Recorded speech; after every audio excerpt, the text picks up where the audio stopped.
Assalamualaikum warahmatullahi wabarakatuh. Dalam pertemuan kali ini kita akan membahas mengenai algoritma LL1. Oke, di sini kita akan lihat dulu untuk definisi dari algoritma LL1 sendiri. Oke, di sini untuk algoritma LL1 itu merupakan algoritma parsing tanpa backtracking, atau kemarin sebelumnya sudah disebutkan bahwa algoritma LL1 itu adalah algoritma yang sudah menggunakan prediction. Nah, kemudian untuk algoritma LL1 ini sendiri, L pertama mengacu pada proses input dari kiri ke kanan. Berarti kita akan memeriksa inputan dari yang sebelah kiri ke paling kanan. Nah, untuk L yang kedua itu adalah penelusuran derivasi dari paling kiri untuk setiap string. Jadi kita akan turunkan sama dari yang sebelah kiri dulu. Nah, dimana untuk LL1 itu menggunakan tumpukan atau stack dalam melakukan proses parsingnya. Nah, jadi untuk algoritma LL1 itu sendiri, kita akan menggunakan proses input dan juga penelusuran mulai dari kiri. Nah, artinya LL1 parsing dapat dilakukan apabila tidak terdapat produksi atau struktur program yang memiliki left recursive. Nah, berarti tidak ada left recursive, kemudian tidak ada left factoring, dan juga bukan sebuah grammar yang ambigu. Nah, kita lihat dulu untuk left recursive dan left factoringnya.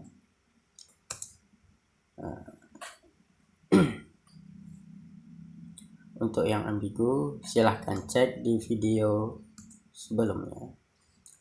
Oke, untuk left recursive dan left factoring kita akan lihat di sini ada sebuah CFG seperti ini. Oke, yang pertama kita akan periksa dulu ada enggak left recursive.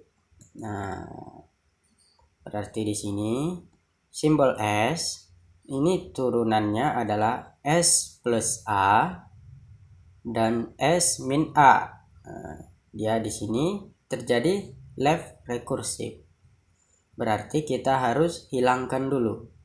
Nah, berarti untuk menghilangkannya kita tinggal S, maka yang sisanya aja dulu. Nah, berarti A plus S kita tambahkan dengan variabel baru. Ya, kita sebut saja sebagai S action. Nah, kemudian A min S action, kemudian B dikali A dan S action.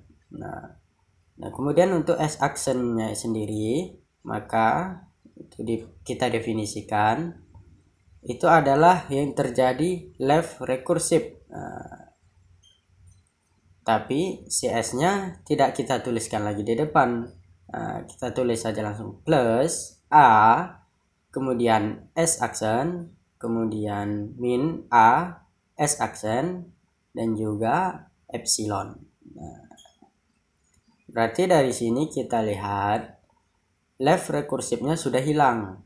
Nah, tinggal kita lihat di sini untuk di E sendiri turunan ada A ada yang paling kiri. Inilah yang kita sebut sebagai left factoring. Nah, untuk menghilangkan left factoringnya berarti kita sama aja. Berarti S A-nya sini kita akan ambil, kemudian dari A ini kita tambahkan variabel lain. Karena ini masih dalam simbol S, kita sebut saja S double accent. Nah, berarti untuk yang kedua ini kita cukup Berarti tinggal sisanya B dikali A S aksen. Kemudian S aksen ini tetap plus A S aksen min A S aksen dan epsilon. Dan kita akan definisikan si S double aksennya. Nah, ini menjadi sisanya tadi. Berarti plus SS aksen dan min SS aksen. Nah, Oke, ini adalah cara kita untuk menghilangkan left recursive dan left factoring. Oke, di sini adalah untuk left recursive-nya, ini untuk left factoring-nya. Kemudian kita cek untuk yang B, masih ada nggak untuk left recursive dan left factoring-nya. Kemudian untuk yang B boleh dicoba sendiri. Dan kita di sini punya CFG baru. Ini adalah yang sudah kita hilangkan left recursive dan left factoringnya. Oke, di sini kita akan lihat untuk algoritma LL1-nya sendiri. Misal di sini ada sebuah CFG. Kemudian kita akan cek untuk string ID plus ID. Di sini kita akan terima atau kita tolak untuk stringnya. Untuk yang pertama itu tetap kita cek left recursive dan left factoringnya. Jika ada, silahkan dulu. Jika sudah tidak ada, kita akan cari first dan follow. Nah, untuk first dan follow kita bisa lihat penjelasannya di video sebelumnya. Oke, di sini berarti untuk first dan follow-nya ini seperti ini. Ini adalah nilai-nilai first dan follow dari masing-masing variabel yang ada. Kemudian langkah selanjutnya dalam kita menentukan LL1, setelah kita mencari first dan follow-nya, kita akan membuat sebuah tabel parsing. Di mana untuk kolomnya di sini adalah semua terminal yang ada. Jadi semua terminal yang ada kita buatkan di satu kolom yang ada. Misalkan ada sebuah dollar atau stack. Kemudian untuk di barisnya di sini adalah semua non terminal yang ada. Oke, berarti di sini kita punya ada 5. Berarti kita akan punya 5 baris. Nah, tinggal kita bagaimana untuk mengisi si tabel parsingnya. Oke, yang pertama kita akan lihat nilai-nilai dari first-nya. Nah, oke, di sini first dari E itu adalah kurung buka dan ID. Berarti di kurung buka dan juga ID. Turunan dari E itu sendiri adalah T E aksen. Nah, first ini kita lihat first ini itu adalah kepunyaan si T. Nah, berarti turunannya ada T-nya, kita tulis di first-nya. Berarti E, maka T E aksen. Di ID pun sama. Karena kan si ID merupakan first dari si T-nya. Nah, itu adalah E, maka T E aksen.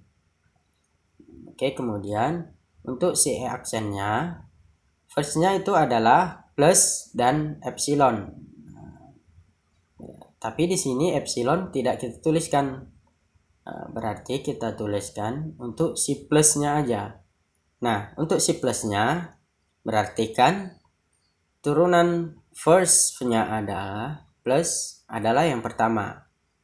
Berarti kita akan tempatkan si E aksen, maka plus T E aksen di sini.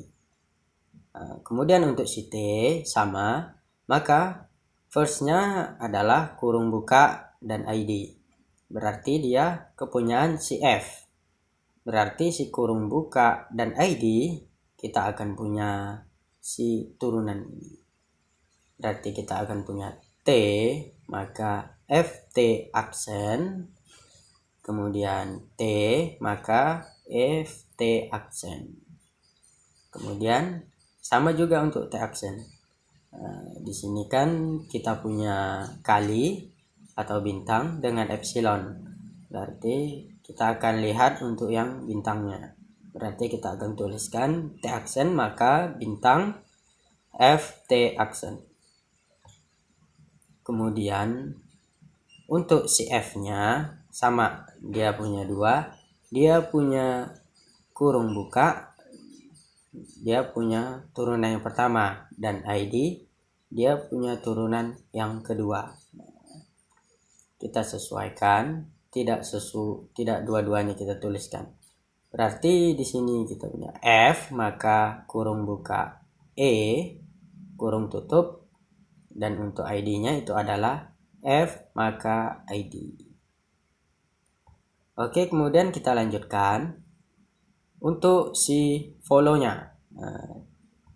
Untuk si follow-nya ini akan kita tempatkan itu adalah hanya yang punya epsilon saja. Nah, untuk yang punya epsilon ini turunannya akan kita tempatkan pada masing-masing follow-nya. Berarti si E aksen maka epsilon, maka itu kita akan tempatkan di stack, itu ada sini E aksen maka epsilon, dan juga di kurung tutup E aksen maka epsilon. Begitu juga untuk si T aksen maka epsilon, maka kita akan tempatkan di sini T aksen maka epsilon, T aksen maka epsilon, dan T aksen maka epsilon. Nah, oke. Di sini adalah cara untuk pembuatan tabel parsing.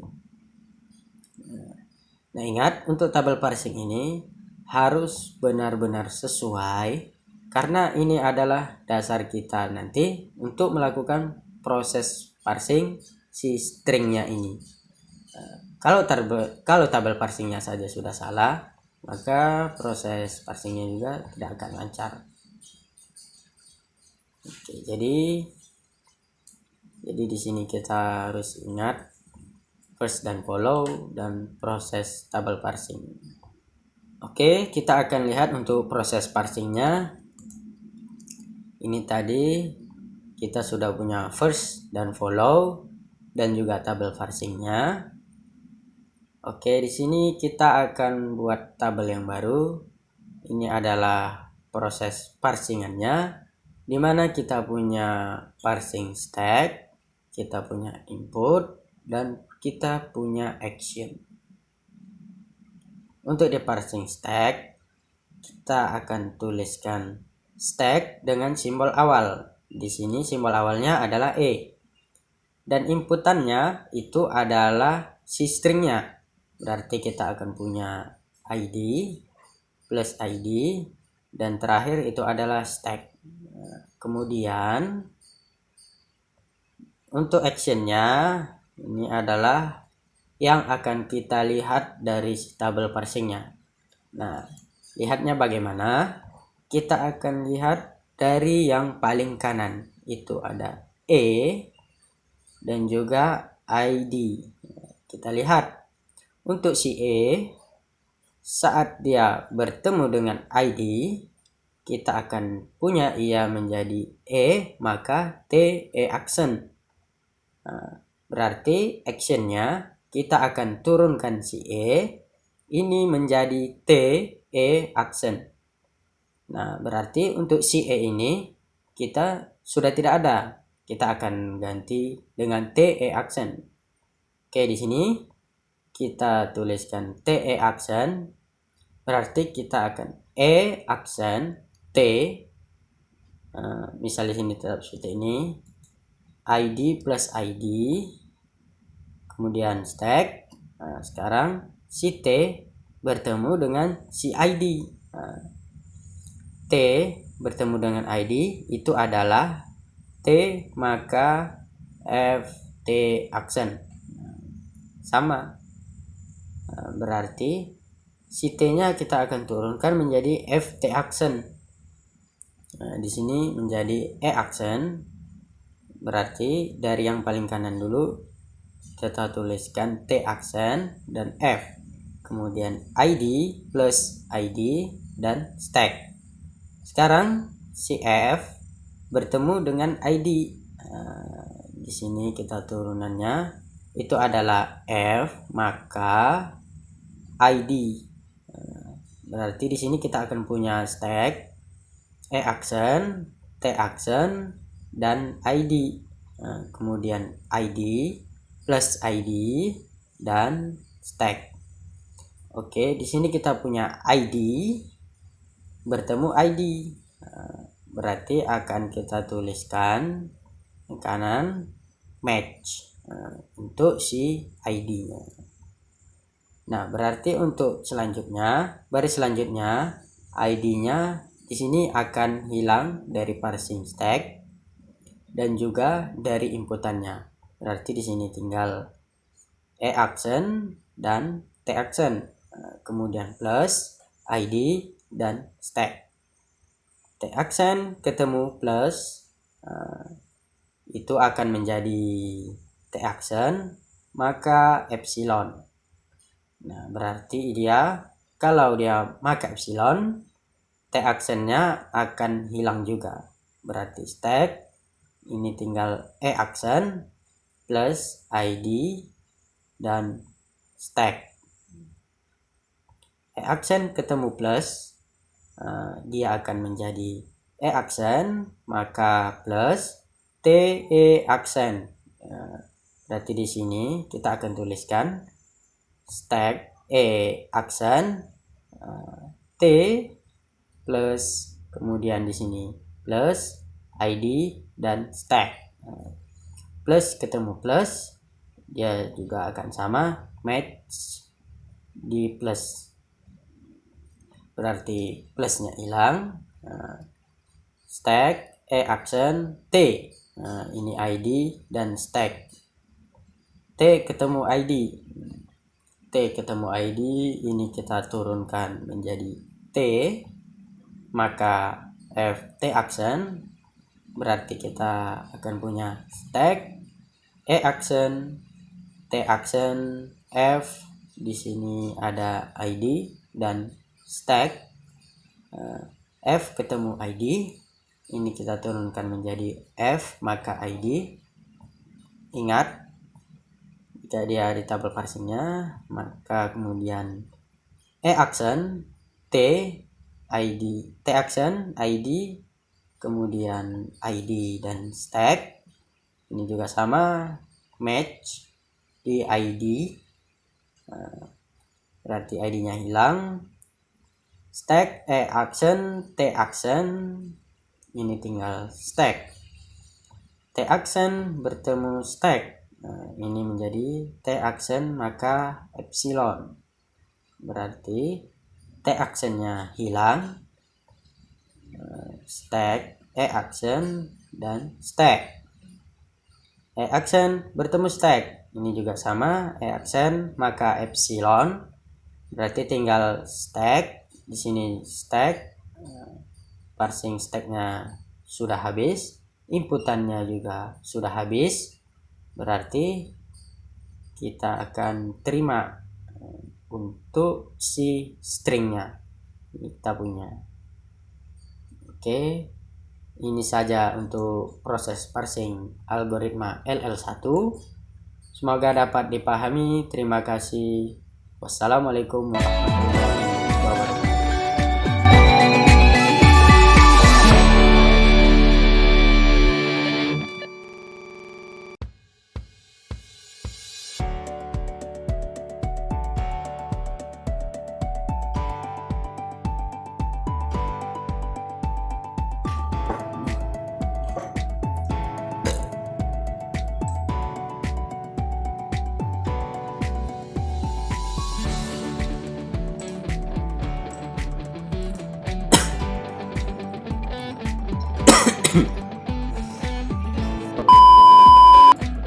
Oke, di sini itu algoritma LL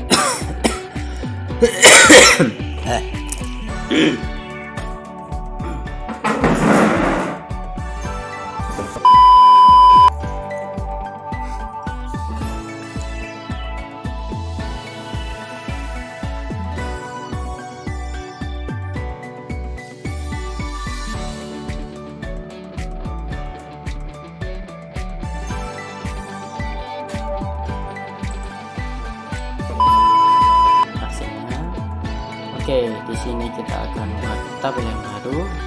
Ini adalah proses parsingannya, dimana kita punya parsing step, input, dan sini. Itu di parsing step kita akan tuliskan